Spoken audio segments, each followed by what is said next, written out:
जी हाँ, Kyiv day पर कोहराम की तैयारी है। वर्ल्ड कवरेज के नंबर 1 शो की करने जा रहे हैं शुरुआत। आपके साथ मैं हूं समीर अब्बास, मेरे साथ रवि मिश्रा मौजूद हैं, निधि हैं, करुणा है और तमाम खास मेहमानों का एक बड़ा पैनल हमारे साथ जुड़ चुका है। यूक्रेन की पूरी धरती थर्रा रही है। यूक्रेन काउंटर ऑफेंसिव की सोचे, इससे पहले ही पुतिन ने जेलेंस्की की जमीन को तहस नहस करने की ठान ली है। मिसाइल और ड्रोन से यूक्रेन के अलग अलग शहरों पर पिछले 24 घंटों में अंधाधुंध हमले किए गए। और इस बीच बहुत बड़ी खबर यह भी कि पुतिन सहयोगी देशों को एटमी हथियार का मेगा ऑफर देने जा रहा है। और ये ऑफर क्या है और इसके क्या नतीजे होंगे, इसकी चर्चा भी हम करेंगे अपने खास मेहमानों से। हम रूसी राष्ट्रपति की नई स्ट्रैटेजी पर बात करेंगे।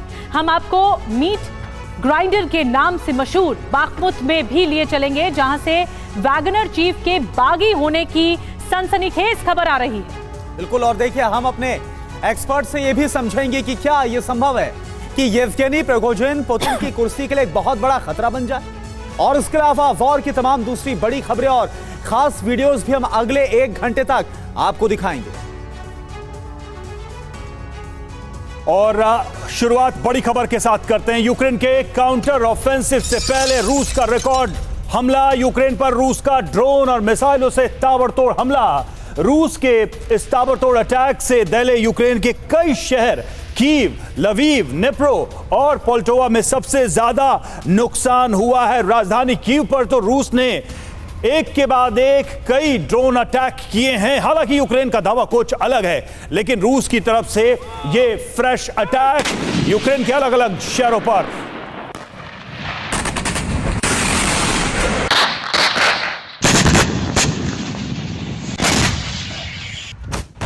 तो देखिए, ये हमला जो हुआ है वो कीव डे पर ही हुआ है और रूस ने यह आक्रमण किया और इसमें राजधानी कीव भी शामिल है। समझते हैं क्या अभी तक जानकारियां सामने आई है इस नए हमले के विषय में। तो 28 मई को यूक्रेन कीव डे सेलिब्रेट करता है। इस दिन कीव डे मनाया जाता है। कीव डे के मौके पर रूस ने मल्टीपल ड्रोन अटैक किए।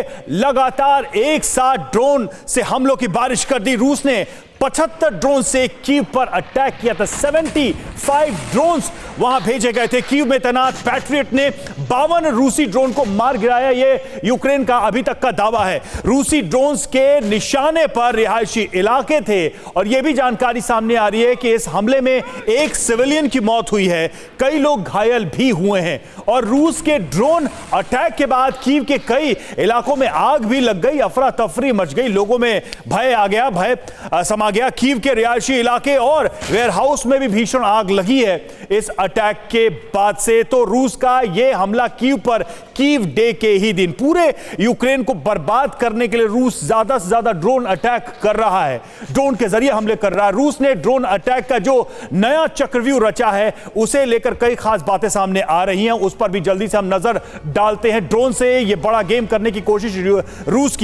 रूस के ड्रोन डायरेक्ट सैटेलाइट से कंट्रोल हो रहे हैं। पूरी तरह से वो सैटेलाइट से मॉनिटर हो रहे हैं। रूस के नए ड्रोन चारों दिशाओं में एक साथ उड़ते हैं, एक साथ फ्लाई करते हैं। रूस ग्रुप में एक साथ कई ड्रोन से अटैक कर रहा है। कीव का हमला इसका उदाहरण है।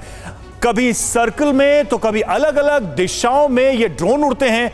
सभी ड्रोन पर अलग अलग जीपीएस सेट लगे हुए हैं। यूक्रेन एयर डिफेंस सिस्टम को कंफ्यूज करने की ये रणनीति है और यूक्रेनी रडार की पकड़ में नहीं आ पा रहे हैं रूसी ड्रोन। हालांकि कीव को लेकर जो दावा है यूक्रेन का वो ये है कि 52 ड्रोन मार गिराए। हमारे साथ तमाम मेहमान इस वक्त जुड़े हुए हैं। सबसे पहले परिचय आपका करा दें। हमारे साथ हैं मेजर जनरल ब्रजेश कुमार, रक्षा विशेषज्ञ। स्वागत है सर आपका। महेश सचदेव, पूर्व राजदूत, हमारे साथ जुड़े हुए हैं। एवीएम ओपी तिवारी हमारे साथ रक्षा विशेषज्ञ के तौर पर जुड़े हुए हैं और commander Rajiv Sardana, defence expert, हमारे साथ जुड़े हुए हैं। ब्रजेश सर, ये जो फ्रेश अटैक है और जो स्ट्रैटेजी है, इसमें आपको क्या नजर आ रहा है? दिन चुना गया कीव डे का, राजधानी को टारगेट किया गया और एक नहीं 75 ड्रोन सैटेलाइट से कंट्रोल ड्रोन कीव पर छोड़ दिए गए। देखिए, ये कह सकते हैं कि बाखमुत के विजय के बाद एक इनिशिएटिव उन्होंने लिया है रूस ने, जहां इतने सारे ड्रोन से अटैक किया है कीव डे के दिन। तो कीव डे के दिन अटैक करना भी एक सिंबॉलिक है और ये दर्शाता है कि हम अभी टाइगर अभी जिंदा है, इफ आई मे से सो, द फिल्म एलिबी। दूसरी बात, ये एक और परीक्षण था यूक्रेन के एंटी एयरक्राफ्ट और एयर डिफेंस के सिस्टम का कि वो ड्रोन्स के ज़रिए कीव के ऊपर वार कर सके। हालांकि कीव का ये कहना है कि उसमें से 75 या 74 में से उन्होंने 70 के आसपास ये मार गिराए हैं। और दूसरी बात, काफ़ी सारे जो मिसाइल्स हैं वो हिट किए हैं सिविलियन टारगेट, हॉस्पिटल से। तो ये तो हमें पता है कि रशिया इन सिविलियन टारगेट्स को, पावर सेक्टर को टारगेट करता रहा है वॉर के दिनों से ही। तो इसमें ये कहना सर शायद चुन कर जो दिन चूज किए हैं रूस ने कि इन्हीं दिनों पर अटैक करेंगे ताकि यूक्रेन की आत्मा को हिलाया जाए। बहरहाल एक और बड़ी खबर, रूस के अटैक पर कीव के मेयर विटाली क्लिचको का दावा सामने आया है। कीव पर इस महीने 14वां एरियल अटैक हुआ है। रूस ने कीव पर कैमिकाजी ड्रोन से हमला किया है। मई में कीव पर 300 से ज्यादा ड्रोन का इस्तेमाल हुआ, मिसाइल से अटैक हुआ। यूक्रेन ने ज्यादातर रूसी ड्रोन मिसाइलें इंटरसेप्ट किए हैं।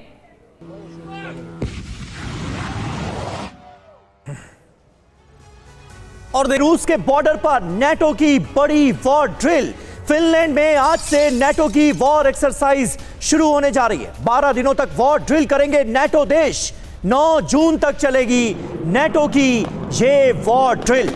इस जंग में किस तरह से नेटो कंट्रीज यूक्रेन के साथ खड़े नजर आ रहे हैं। हालांकि उसके बावजूद बाखमुत का किला ढहने से रूस के हौसले बुलंद नजर आ रहे हैं और राजधानी कीव को बनाया जा रहा है ताबड़तोड़ तरीके से निशाना। कीव डे पर कोहराम बरपा हुआ है और ऐसे में नेटो की बड़ी वॉर एक्सरसाइज शुरू होने जा रही है। यानी हालात आने वाले वक्त में और ज्यादा विध्वंसकारी हो सकते हैं, इसके आसार नजर आ रहे हैं।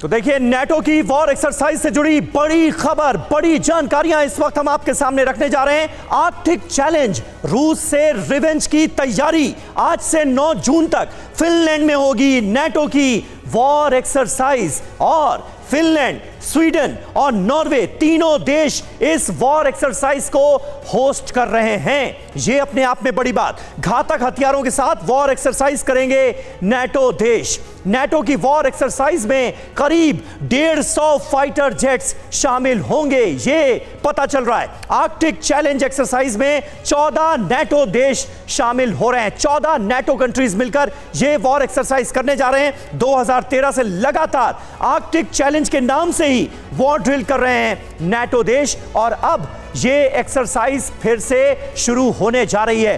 तिवारी जी, एक तरफ यूक्रेन बड़े काउंटर ऑफेंसिव की तैयारी कर रहा है जिसका जवाब अभी से रूस ने देना शुरू कर दिया है। इस नेटो की वॉर एक्सरसाइज को भी क्या इससे कनेक्ट करके देखा जा सकता है? समीर, इसको कनेक्ट करना तो बिल्कुल ही करेक्ट है, कनेक्ट किया जा सकता है। लेकिन मैं एक चीज़ कहना चाहूँगा, ये जो नाटो के देश हैं, ये जो एक्सरसाइज है नाटो देश में जो उतने पावरफुल देश नहीं है उनका कॉन्फिडेंस बिल्डिंग मेजर भी हो सकता है। बिकॉज ये नाटो के भी देश काफ़ी खिलाफ है, मतलब उनको डर पैदा हो चुका है इन्हीं के डर से, ताकि ये यूक्रेन को नाटो में शामिल नहीं कर पा रहे हैं। तो उनको भी डर पैदा है रशिया से। अगर रशिया अगर न्यूक्लियर गया तो ये अटैक अमेरिका पर नहीं करेगा बल्कि नाटो के देश जो उसके आसपास है उनको नुकसान होगा। तो उनको कॉन्फिडेंस मेजर करने के लिए, उनकी हिम्मत बढ़ाने के लिए, ताकि हम एक है, तो ये एक्सरसाइज उस तरीके से बहुत महत्वपूर्ण है। उसी टाइम ये रशिया के लिए भी इंडिकेशंस है, लेकिन रशिया को इंडिकेशन पीछे हटने के लिए नहीं है। ये रशिया के तो दिमाग और बढ़ाए जा रहे हैं ताकि वो कुछ आगे बढ़े, आगे करने की कोशिश करें। और रशिया जो कीव का अटैक कर रहा है, समीर जैसे बता रहे थे, कीव पे टारगेट करना बहुत जरूरी है। बिकॉज जब तक कीव ही टारगेट होगा तभी तक उसकी कमर टूट सकती है। कहीं ना कहीं उस नब्ज पर हिट करने की कोशिश है जिससे ताकत बनी हुई है, क्योंकि कैपिटल है, वो जब तक खड़ा रहेगा यूक्रेन और ज़ेलेंस्की का हौसला भी बना रहेगा। रूस का मित्र देशों को न्यूक्लियर वेपन का ऑफर दिया गया है। बेलारूस के प्रेसिडेंट लुकाशेंको का बड़ा दावा है, यूक्रेन के खिलाफ सहयोगियों को पुतिन ने बड़ा ऑफर दिया है। साथ आने वाले देशों को एटमी वेपन दे सकता है रूस। तो रूस की तरफ से ये ऑफर दिया जा रहा है कि हमारा समर्थन करो, हम एटमी वेपन आपको देंगे। ये बड़ा ऑफर है पुतिन की तरफ से। और रूस का न्यूक्लियर ऑफर, आखिर ये न्यूक्लियर ऑफर कैसा है, हम आपको अब डिटेल में जानकारी देते हैं। यूक्रेन के खिलाफ साथ देने वाले देशों को पुतिन ने बड़ा ऑफर दिया है। जो देश यूक्रेन के खिलाफ उन्हें न्यूक्लियर वेपन दे सकता है, रूस जैसे ऐसे देश जो अपनी सुरक्षा को लेकर चिंतित हैं, उन्हें एटमी वेपन का ऑफर रूस की तरफ से मिला है। बेलारूस के राष्ट्रपति अलेक्जेंडर लुकाशेंको ने एक इंटरव्यू में दावा किया है पिछले दिनों रूस ने बेलारूस में तैनात किया है टैक्टिकल न्यूक्लियर वेपन। और पुतिन के ऑफर के बाद भारी टेंशन में अमेरिका और पश्चिमी देश हैं। सरदाने सर, मैं आपके पास आ रही हूँ। ये जो ऑफर दिया जा रहा है कि आप हमें समर्थन दो, हम आपको एटमी वेपन देंगे, ये कितना आपको असरदार लग रहा है कि देश जुड़ेंगे, समर्थन में आएंगे रूस के? बिल्कुल, बाकी देश जो हैं, जो अपने आप को थोड़ा कमजोर समझ रहे हैं और नेटो के खतरे से डर रहे हैं, वो जरूर इस ऑफर को, रशिया के ऑफर को लेंगे। और ये रशिया का ऑफर मेरे हिसाब से बहुत अच्छा है एक तरीके से, क्योंकि वो ट्रांसफर ऑफ टेक्नोलॉजी भी करेगा उन देशों को। और जैसे कि अगर नेटो अपना गुट बना सकते हैं, पूरा सब इकट्ठे आ सकते हैं रशिया के अगेंस्ट, तो रशिया का भी अधिकार है कि अपने गुट बनाए और अपने साथ देशों को जोड़े। ठीक है, इस पर हम आगे भी बात करेंगे, लेकिन इस बीच एक और अहम खबर का रुख कर लेते हैं। सूमी में रूस का जबरदस्त अटैक हो गया है। मोर्टार से कई ठिकानों को यहां पर बनाया गया है निशाना। रूसी हमले में एनर्जी इंफ्रास्ट्रक्चर को भारी नुकसान की खबर है। रूसी हमले में हालांकि किसी के हताहत होने की खबर फिलहाल नहीं है।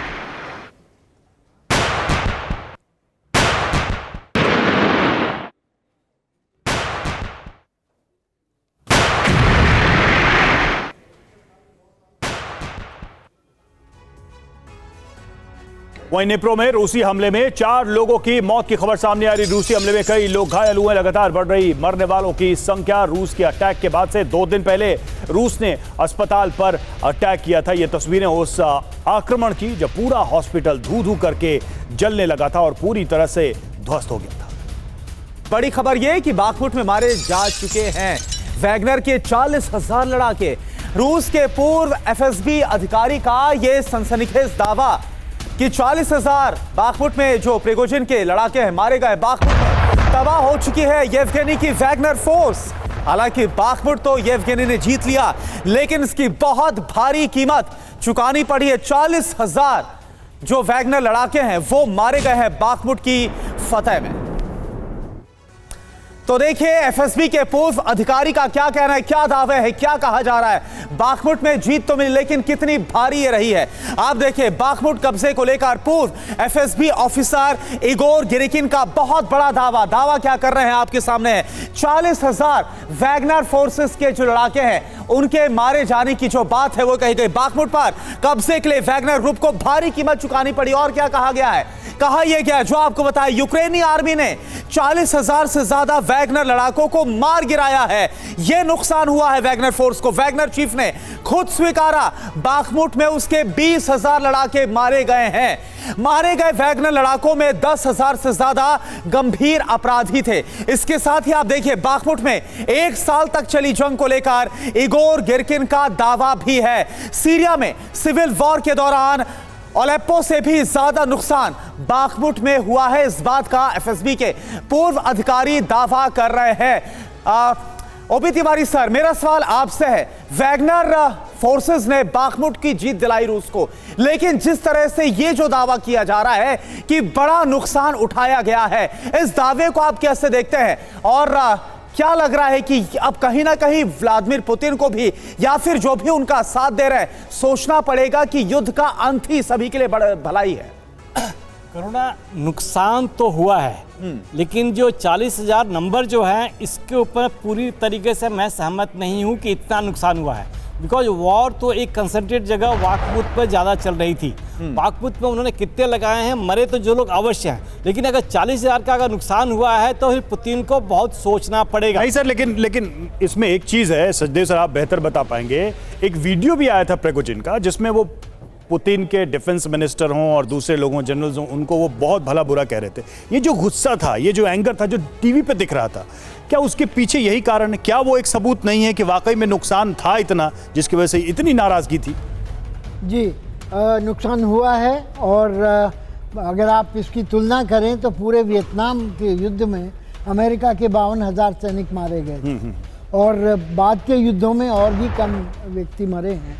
और इसमें जो क्रोध उन्होंने टीवी पर व्यक्त किया है वो अनकंट्रोल्ड था और लग रहा था कि स्वाभाविक तौर पे बोल रहे हैं, और इस वजह से उसको सच्चाई लिया जा सकता है। लेकिन 40,000 तो वो जो कि भगोड़े एसएसबी के ऑफिसर ने कहा है उसके बाद उसका अपना यानी उसकी कारण हो क्रेडिबिलिटी सकता पे भी क्वेश्चन है। और देखिए अगली बड़ी खबर है, पोलैंड में यूक्रेनी सैपर्स की ट्रेनिंग, कनाडा से के सैपर्स दे रहे हैं ट्रेनिंग के बाद जल्द यूक्रेन लौटेंगे सैपर्स, फ्रंट लाइन पर भेज जाएंगे ये सैपर्स।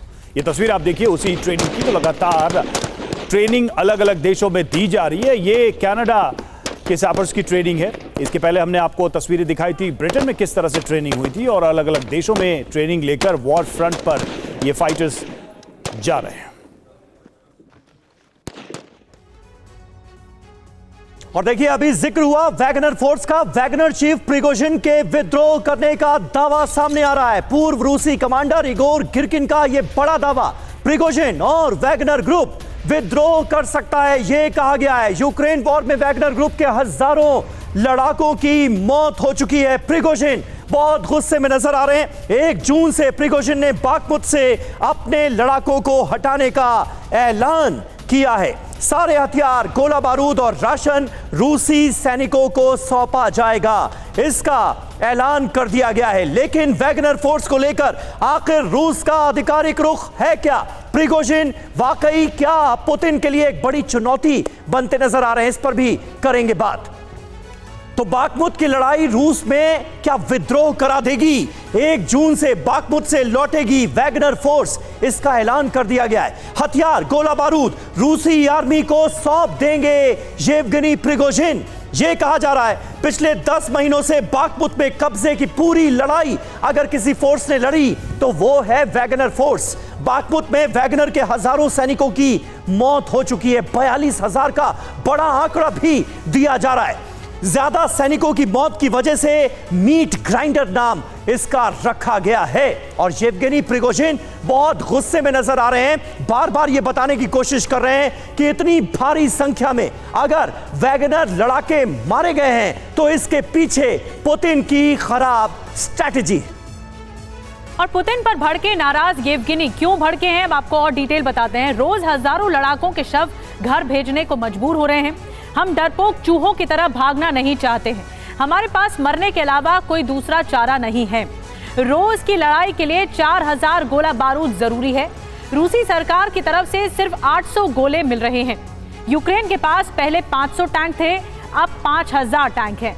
पहले 2000 वॉट ट्रेंड यूक्रेनी, अब 20,000 ट्रेंड लोग हैं। तो शिकायतें हैं येवगेनी प्रिगोजिन की, और यही शिकायतें सामने आ रही हैं। सरदाना सर, मैं एक बार फिर आपके पास आ रही हूँ।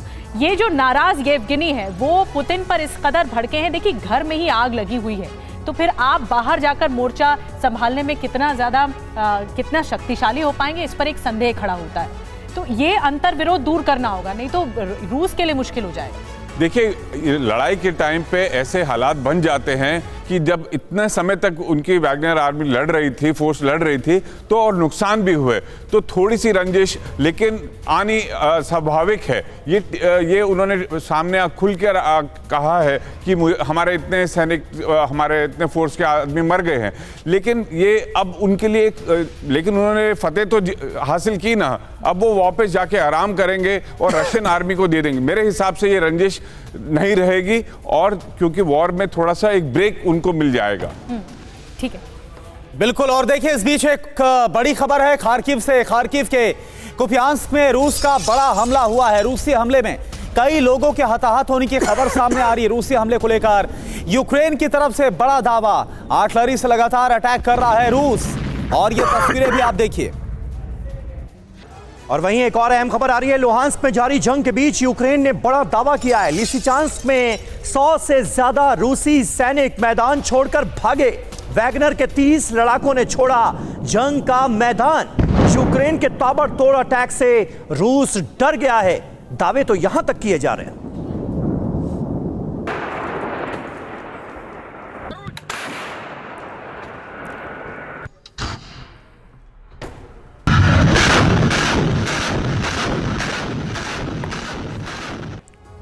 अगली बड़ी खबर, रूसी कब्जे वाले इलाके पर हमले की तैयारी में है यूक्रेन। ज़ैपोरिज़िया पर बड़े हमले की तैयारी में यूक्रेनी सेना।